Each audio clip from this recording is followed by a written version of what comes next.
Hello everyone, welcome to English academy. English academy की इस video में आज हम एचटेट टीजीटी इंग्लिश का लेवल 2 का जो एग्ज़ाम हुआ था 4 दिसंबर को मॉर्निंग शिफ्ट में, उसका पार्ट 2 करेंगे। पार्ट 1 के अंदर हमने 91 से लेकर 91 से लेकर के 110 तक हमने क्वेश्चंस को किया था। अब हम करते हैं इस जो पार्ट के अंदर हम 111 से जो है क्वेश्चन को शुरू करेंगे। तो यदि आपको मेरा कंटेंट पसंद आए तो चैनल को सब्सक्राइब जरूर करना। तो लेट्स स्टार्ट द वीडियो। 111वां जो क्वेश्चन है, which of the two words given below are synonyms. ठीक है, इन 5 में से हमने 2 वर्ड बताने हैं कौन कौन से हैं जो एक दूसरे के समानार्थक है, सिनोनिम्स हैं। तो पहला वर्ड है सन। ठीक है, सन का मतलब होता है यानी to deliberately avoid someone, to deliberately avoid someone. ठीक है, किसी को समवन या फिर और समथिंग, किसी चीज़ को जानबूझ कर क्या कर देना, अवॉइड कर देना। तो सन का मतलब आप समझ गए, अवॉइड कर देना। ग्रांट का मतलब होता है प्रदान करना, क्या करना, प्रदान करना। रिवर्स का आपको पता ही है। ठीक है, और अवॉइड का मतलब भी क्या होता है, यानी किसी को अनदेखा कर देना। ठीक है, अवॉइड कर देना। अब आता है अवेल। अवेल का मतलब होता है यानी एक तरह से कह सकते हैं हम बेनिफिट। अवेल को हम ऐड भी कह सकते हैं, ऐड सहायता, हेल्प भी कह सकते हैं। ठीक है, या असिस्ट भी कह सकते हैं, असिस्ट। तो एड का मतलब जो है, अवेल का मतलब एड भी होता है, हेल्प होता है, असिस्ट होता है। ठीक है, और एक ऐड हमने वाक्य में देखना पड़ेगा इसका मतलब क्या है। तो ऐड को हम एडवांटेज भी बोल सकते हैं, एडवांटेज होना, बेनिफिट होना। ठीक है, बेनिफिट होना। तो इसकी अलग अलग मीनिंग है, ऐड, हेल्प, असिस्ट, एडवांटेज यानी बेनिफिट यानी प्रॉफिट होना, प्रॉफिट। तो अब आप देख सकते हो कौन से 2 मीनिंग है जिनका सिनोनिम्स हुआ है, तो सन और अवॉइड। तो आंसर आ जाएगा A and D, A and D. 112वां करते हैं, which of the following sentence a gerund और a gerundial phrase is not used. 4 में से कौन सा जो है सेंटेंस के अंदर जेरेंड का यूज नहीं किया गया है। Finding a good job is becoming. देखो, इज पहली फॉर्म के साथ आईएनजी है, यानी मेन वर्ब का काम तो ये कर रहा है। इसका मतलब ये किसके रूप में, जेरेंड के रूप में यूज हुआ है। नाउन का काम करता है जेरेंड। सेकंड के अंदर देखते हैं, स्प्रेडिंग रूमर्स। रूमर का मतलब होता है अफवाह, अफवाह फैलाना। Is an anti social activity, एक एंटी सोशल एक्टिविटी है। तो इज यहाँ पर मेन वर्ब है, क्या है, मेन वर्ब है। तो स्प्रेडिंग क्या है, एज जेंडर के रूप में यूज हुआ है। The slamming of the doors.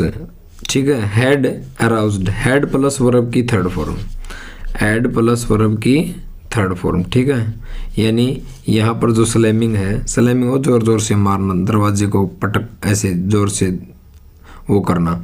तो यहाँ पर भी यह है किसके रूप में हुआ है, ये एक जेरेंड के रूप में यूज हुआ है। जेरेंड का मतलब होता है पहली फॉर्म के साथ आईएनजी, वर्ब की पहली फॉर्म के साथ आईएनजी को जेरेंड कहा जाता है, इसे V4 भी कहा जाता है। ठीक है, loudly knocking at the gate he demanded admission, यानी उसने गेट को नॉक किया, खटखटाया बहुत लाउडली से। तो यहाँ पर जो लाउडली क्या एडवर्ब है, नॉकिंग, यानी ये जो नॉकिंग है दरवाजे को जोर से खटखटाना। तो यहाँ पर जो है ये जेरेंड के रूप में यूज नहीं हुआ है। आप देख सकते हैं यहाँ पर अब जो 12वां क्वेश्चन है, यहाँ पर जो जेरेंड है ये जेरेंड के रूप में यूज नहीं हुआ है, ये हुआ है एक किसके रूप में, यानी LY आ गया तो एडवर्ब के रूप में, किसके रूप में, एक एडवर्ब को मॉडिफाई कर रहा है ये। तो यहाँ पर आंसर आ जाएगा 4। The story coachman Ali is originally written in. तो कोचमैन जो अली की जो स्टोरी है ये ओरिजिनली कौन सी लैंग्वेज के अंदर लिखी गई है, असमी, हिंदी, उर्दू, गुजराती। ये लिखी गई है गुजराती के अंदर, तो आंसर आ जाएगा गुजराती। 114वां क्वेश्चन देखते हैं इसके बाद, which of the following sentence has an adjectival clause. आपको पता है कि क्लास 3 तरह के होते हैं। ठीक है, प्रिंसिपल क्लास, फिर आता है आपका कोऑर्डिनेट क्लास, फिर आता है आपका सबऑर्डिनेट क्लास। एक होता है प्रिंसिपल क्लास जिसे मेन क्लास भी कहा जाता है, फिर होता है कोऑर्डिनेट क्लास, और फिर होता है सबऑर्डिनेट क्लास। और जो सबऑर्डिनेट क्लास होता है वो 3 तरह का होता है। मैं यहाँ पर बताता हूँ कि जो आपका सबऑर्डिनेट क्लॉज है, सबऑर्डिनेट जो क्लॉज है ये 3 तरह का होता है, ठीक है।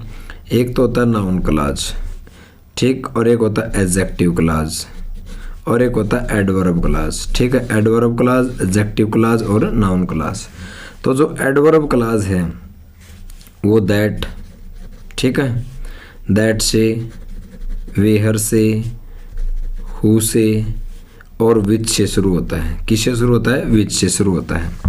यानी कि क्लॉज कहते हैं जो, यानी कि क्लॉज होता है एक वाक्य के अंदर जितने वर्ब हैं, सब्जेक्ट है, वर्ब है, ऑब्जेक्ट है, उतने ही क्लॉज होते हैं, ठीक है। और उनको कंजंक्शन के द्वारा एक दूसरे से जोड़ा जाता है। जैसे मैं आपको बोलूँ the bell rang after I reached school, यानी जब मैं स्कूल पहुंच गया उसके बाद क्या हुआ? घंटी बजी। अब जो आफ्टर वर्ड है यह एडवर्ब ऑफ टाइम है। क्या है? एडवर्ब ऑफ टाइम है।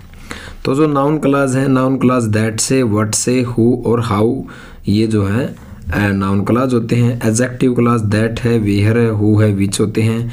और एडवर्ब जो क्लॉज होते हैं, वेहन आ गया, वेहनेवर आ गया, आफ्टर आ गया, विच आ गया, बिफोर आ गया, सिंस आ गया, एज सुन एज, ये एडवर्ब क्लॉज होते हैं। तो यहाँ पर आ जाएगा आपका the book which with the red sleeve fail in the grounds, the elephant which is changed, यानी कि वो एलिफेंट, द एलिफेंट विच किसके लिए है? इस एलिफेंट के लिए, ठीक है। तो वो एलिफेंट जो जिसको चेन से बांधा गया था, बिलोंग टू द टेम्पल, वो किससे बिलोंग करता है? टेम्पल से बिलोंग करता है। तो यहाँ पर जो है ये किसको बता रहा है? ये विच यहाँ पर एडजेक्टिव का काम कर रहा है। विच जो है यहाँ पर किसका काम कर रहा है? एडजेक्टिव का। तो आ जाएगा एडजेक्टिवल क्लॉज। ये मैं जब अभी तो मैंने अपने जो है क्या नाम है चैनल पे अभी ग्रामर बिल्कुल भी शुरू नहीं की है। टाइम की इतनी कमी है कि मैं आपको बता नहीं सकता, इसलिए मैं शुरू नहीं कर पा रहा हूँ। जैसे ही मुझे समय मिलेगा तो मैं धीरे धीरे बिल्कुल बेसिक जीरो से मैं अपनी ग्रामर शुरू करूँगा। आप उसको ज़रूर देखना। 1-2 दिन में मैं अपनी ज़रूर ग्रामर का टॉपिक शुरू करूँगा, तो उनमें आपको सारे ग्रामर में बताऊँगा। तो नेक्स्ट क्वेश्चन की ओर बढ़ते हैं। इन रविंद्रनाथ टैगोर्स पोएम्स, रविंद्रनाथ टैगोर की जो पोएम्स हैं, where the mind is without fear, poem का नाम है where the mind is without fear, dead habit refer to, इसके अंदर जो डेड हैबिट है वो किसको रेफर करती है? डेड हैबिट रेफर करती है मीनिंगलेस कन्वेंशंस को। मीनिंगलेस जो कन्वेंशंस हैं, जो मतलब अर्थहीन जो ट्रेडिशंस वगैरह हैं, उनको ये रिलेट करता है। तो आंसर ए आ जाएगा। 116 का देखते हैं। इन द पोएम एवरीवन सैंग, एक पोएम है everyone सैंग, what comparison does the poet Siegfried. तो इस जो एवरीवन जो सैंग है, सबसे पहले तो इसको ध्यान रखो। आप ये मत सोचना कि इसके अंदर से कुछ, इसको रिलेट करके चीज़ें आपने सीखनी है। अब आपने ध्यान देना है, नोट्स में अपने लिख लेना। एवरीवन जो सैंग जो पोएम है, ठीक है, ये किसके द्वारा लिखी गई है? सिगफ्राइड ससुन्स के द्वारा लिखी गई है। इसमें जो है कंपैरिजन करता है make in the first stanza. First stanza में किस चीज़ की कंपैरिजन करता है? तो आंसर आ जाएगा the poet compare everyone singing to the cacklings of the geese, geese जो कैकल की साउंड करते हैं उनकी प्रत्येक से कंपेयर किया गया है। The poet compares the feelings of a delight experience, इसके अंदर जो पोएट है वो कंपेयर करता है, फीलिंग है बड़ी प्रसन्नता पूर्वक उसकी जो फीलिंग है जो उसने एक्सपीरियंस की है, by the peoples to the joy of freedom, लोगों को जब आज़ादी मिलती है उस समय जो खुशी होती है, उस खुशी को जो उसने एक्सपीरियंस किया है, उन भावनाओं को कंपेयर किया गया है, ठीक है। बाय द बर्ड्स, उन पक्षियों से who are release from prison, जैसे एक पक्षी को जेल से मतलब पिंजरे से जो है प्रिजन से रिलीज किया जाता है, वैसे कितनी उसे खुशी होती है, अपार खुशी होती है, वैसे ही जब लोगों को जो है आज़ादी मिलती है तो उस आज़ादी में जो फीलिंग्स होती है, जो एक्सपीरियंस होता है, उसको कंपेयर किया गया। तो आंसर आ जाएगा बी। तो इसके आगे करते हैं 117वां क्वेश्चन। 117वां क्वेश्चन के अंदर which of the following groups of words is opposite to each other, इसमें हमने एंटोनियम्स बताना कौन सा एक दूसरा का अपोजिट है। देखो पहला देखते हैं लोक्वेसिस, ठीक है। LOQ वर्ड जहाँ पे आपको दिख जाए इसका मतलब होता है टॉक करना, बातें करना। LOQ लोक्वेसिस होता है बातूनी, बहुत ज़्यादा बातें करने वाला, ठीक है, यानी कि टॉकटिव। क्या होते हैं? टॉकटिव, बातूनी। अब 10वीं क्लास में एक लेसन है जिसके अंदर एक लड़की होती है बहुत ज़्यादा क्लास के अंदर बोलती है, उसके अंदर वर्ड आता है chatter box, chatter box, chatter box को भी क्या कहते हैं, जो बहुत ज़्यादा बातें करती है, चैट करना, चैटी भी बोल सकते हैं हम इसको। आपने सिर्फ आंसर नहीं पता करना कि बस ये आंसर है और आगे बढ़ गए। मैं बार बार कहता हूँ चीज़ों को रिलेट करके पढ़ना सीखो। आप लॉक वर्ड जहाँ दिख जाए इसका मतलब बातें करना, ठीक है। लॉक्वेशस हो गया बातूनी, टॉक्टिव का मतलब भी क्या हो गया, बातूनी। चैटर बॉक्स का मतलब भी क्या हो गया, बातूनी, ठीक है। यानी मैं इसको चैटी भी कह सकता हूँ। और इसके लिए बहुत बार पूछा जाता है verbose word, verbose, BOSE, VERBOSE। Verbose का मतलब भी होता है a person who talks too much, जो बहुत ज़्यादा बातें करता है। और एक वर्ड पूछा जाता है ग्रूलस, GARRU, ग्रूलस, LOUS। ग्रूलस भी होता है बातूनी, ठीक है। वोल्यूबल, VOLU, वोल्यूबल, BLE, वोल्यूबल। तो इसके देखो अब कितने सिनोनिम्स हो गए, 1 2 3 4 5 6 7। आपको इनको बार बार लिखना है, याद करना है। तो लोक्वेशियस में टॉक्टिव, चैटरबॉक्स, चैटी, वर्बोज और ग्रूलस और वोल्यूबल। वर्बोज तो बहुत पूछे जाते हैं। वर्बोज का मतलब बातूनी, ग्रूलस का बातूनी और वोल्यूबल। अगर मैं आपसे इसका पूछूं उल्टा, एक तो व्यक्ति बहुत ज़्यादा बातूनी है, ठीक है। अगर मैं पूछूं इसका एंटोनिम्स बताओ, तो आप क्या लिखोगे, जो बहुत कम बोलता है। यानी अगर मैं इसका आपको एंटोनिम्स बताऊं तो आ जाएगा टैकिटर्न, TACITURN, टैकिटर्न, जो कम बोलता है। रेटिसेंट, बहुत पूछा जाता है, रेटिसेंट। तो लोक्वेशियस का एंटोनिम्स क्या आ जाएगा, टैकिटर्न, यानी कि रेटिसेंट। आप इनको अपना एक नोट्स बना सकते हो, उनके अंदर लिख सकते हो, रेटिसेंट। अब देखते हैं दूसरा, जो अपोजिट बताना है, गुलिबल और श्रूड। गुलिबल का मतलब क्या होता है, गलिबल का मतलब होता है भोला भाला, जो किसी पर इनोसेंट बोल सकते हैं। तो मैं गुलिबल को क्या बोल सकता हूँ, इनोसेंट, ठीक है। INNOC, इनोसेंट बोल सकता हूँ मैं इसको, जो बिल्कुल भोला भाला है। यानी मैं इसको क्या बोल सकता हूँ, जो क्रेडुलस बोल सकता हूँ। गुलिबल को मैं क्रेडुलस कह सकता हूँ, CREDULOUS, क्रेडुलस। पहले तो मैं ये बताता हूँ इनोसेंट, इनोसेंट, ठीक है। दूसरा बोल सकता हूँ मैं इसको क्रेडिबल, क्रेडुलस, DULOUS, क्रेडुलस, भोला भाला, जो किसी पर भी विश्वास कर ले। नाइव, NAIV, नाइव बोल सकता हूँ मैं इसको, नाइव, NAIV, नाइव, भोला भाला, जो हर किसी पर आसानी से क्रेडुलस कर ले, यकीन कर ले। इनोसेंट, भोला भाला, यानी ट्रस्टफुल बोल सकता हूँ मैं इसको, ट्रस्ट, TRUST, ट्रस्टफुल भी बोल सकता हूँ। तो गुलिबल आप समझ गए क्या होता है, भोला भाला। और श्रूड क्या होता है, श्रूड होता है चालाक। श्रूड को मैं बोल सकता हूँ, यहाँ पर जगह नहीं है तो मैं यहाँ पर एक पेज ले लेता हूँ और इसके ऊपर आपको बताता हूँ, ठीक है। श्रूड, SHREWD, श्रूड का मतलब होता है चालाक। क्या होता है, चालाक, यानी कि कनिंग, चतुर, CUNNING, कनिंग बोल सकता हूँ मैं इसको, यानी क्लेवर, चतुर, चालाक। फोक्सी, लोमड़ी नहीं होती, फोक्स, यानी फोक्सी भी कौन होता है, फोक्सी पर्सन, बहुत तेज, तर्रार, चालाक। क्राफ्टी, CRAFTY, क्राफ्टी को भी मैं क्या कह सकता हूँ, चतुर कह सकता हूँ, चालाक। Designing, DESIGNING, designing. एक डिजाइन होता है डिजाइन बनाना, एक डिजाइनिंग होता है षड्यंत्रकारी, यानी कि बहुत जो चालाक होता है। इसको मैं आर्टफुल भी बोल सकता हूँ, ARTFUL, आर्टफुल। तो यानी श्रूड, श्रूड मीन चालाक, यानी कनिंग, यानी क्लेवर, यानी फोक्सी, क्राफ्टी, डिजाइनिंग, आर्टफुल, यानी ये इसके सारे क्या हो गए। और एक बहुत पूछा जाता है एग्जाम में, एस्ट्यूट, ASTUT, आपसे पूछ लेंगे एस्ट्यूट।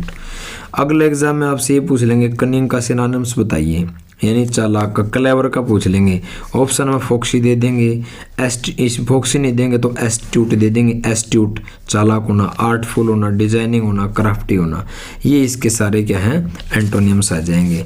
तो आप समझ गए आंसर क्या है, गुलिबल, भोला भाला, और चालाक जो है श्रूड। तो इसका आ गया जो एक दूसरे का अपोजिट है ये।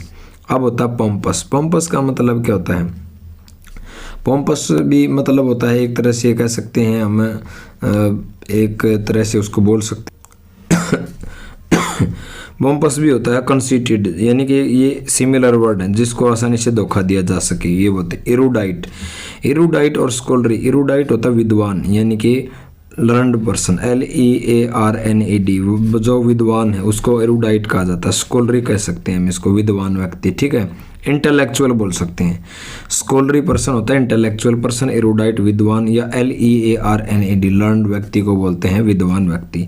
देखो अब 117वें क्वेश्चन में हमने कितने सारी चीज़ों को मतलब एक्सपेंड करके चीज़ें हमने सीख ली, तो हमने इस तरह स्टडी करनी है। नेक्स्ट क्वेश्चन करते हैं अब इसके बाद, which of the following sentence has an adverb clause. तो हमने इसमें एडवर्ब क्लॉज बतानी है। एडवर्ब क्लॉज मैंने आपको बताई थी कि जो एडवर्ब जो क्लॉज होती है, वेहन है, वेहनेवर है, वाहिल है, आफ्टर है, बिफोर है और सिंस है, एज सून एज, ये सारी के सारे एडवर्ब क्लॉज हैं। The policeman arrested the man who broke the shop. Policeman ने जो है उस आदमी को अरेस्ट किया जो, यानी हु का मतलब जो, यानी ये क्या है हमारा, ये हमारा एडजेक्टिव क्लॉज है। ठीक है, एडजेक्टिव क्लॉज है, यहाँ पर एडजेक्टिव की तरह काम कर रहा है। दे सॉ द मैन, उन्होंने हु स्टोल द मनी, जिसने अम्ब्रेला को चुराया था, स्टोर मनी की जगह अम्ब्रेला आएगा, उन्होंने उस आदमी को देखा। तो यहाँ पर भी हु एडजेक्टिव क्लॉज का काम कर रहा है। किसका? एडजेक्टिव क्लॉज का काम कर रहा है। और the children went to the park after, मैंने अभी बताया था आपको, एज सून आ जाए, आफ्टर आ जाए, सिंस आ जाए, बिफोर आ जाए, व्हेनेवर आ जाए, व्हाइल आ जाए, ये सारे के सारे जो हैं एडवर्ब क्लॉज होते हैं। तो हमने ये तो एग्जैक्ट आंसर आ जाएगा ये। द जज डिक्लेयर दैट जहाँ आ जाए यानी कि नाउन क्लॉज है। कौन सा क्लॉज है? नाउन क्लॉज है। क्लॉज का टॉपिक में आपको ये डिटेल में मैं करवाऊंगा। तो आंसर आपको पता है, आंसर आ जाएगा third. Fill in the blanks in the given sentence with one of the word that fits best. कौन सा वर्ड फिट बैठता है? ही डिसलाइक्ड हिज जॉब, यानी उसे अपनी जॉब पसंद नहीं है। डिसलाइक, हार्टिली यानी बहुत ज़्यादा नफरत करता है। एंड देयर फॉर, और इसीलिए, इट वाज नो सरप्राइज, इसमें कोई हैरानी की बात नहीं है। That he discharge his duty, उसे अपनी ड्यूटी से क्या कर दिया गया? डिस्चार्ज कर दिया गया। सो पर फंक्शनली, पर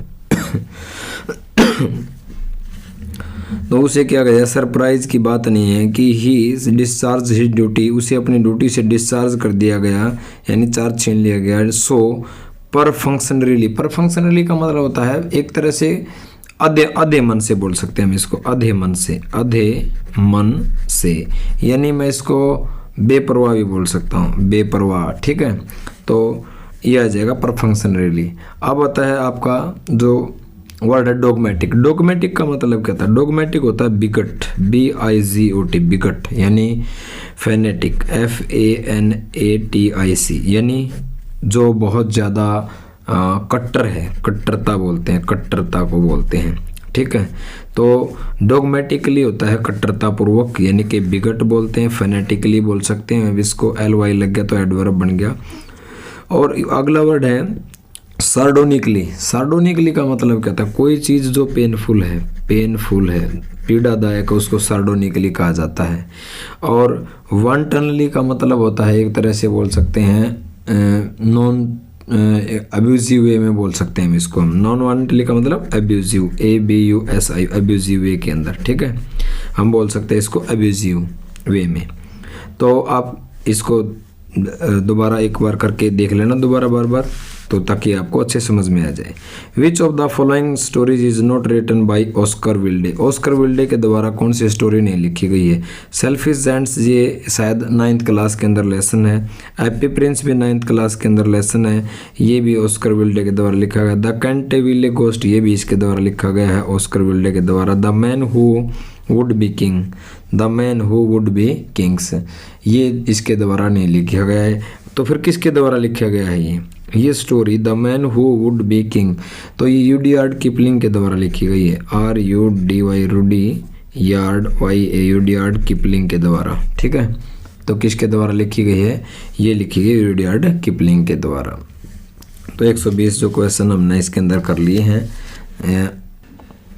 आज की इस वीडियो में हम 120 ही क्वेश्चन करेंगे। गला ख़राब है इसलिए मैं आगे नहीं कर रहा। उम्मीद करता हूँ सेशन आपको पसंद आया होगा। तो प्लीज़ चैनल को सब्सक्राइब ज़रूर करना। कमेंट बॉक्स के अंदर आप ज़रूर बताना कि आपको वीडियो कैसी लगी। Thank you, have a nice day, best of luck.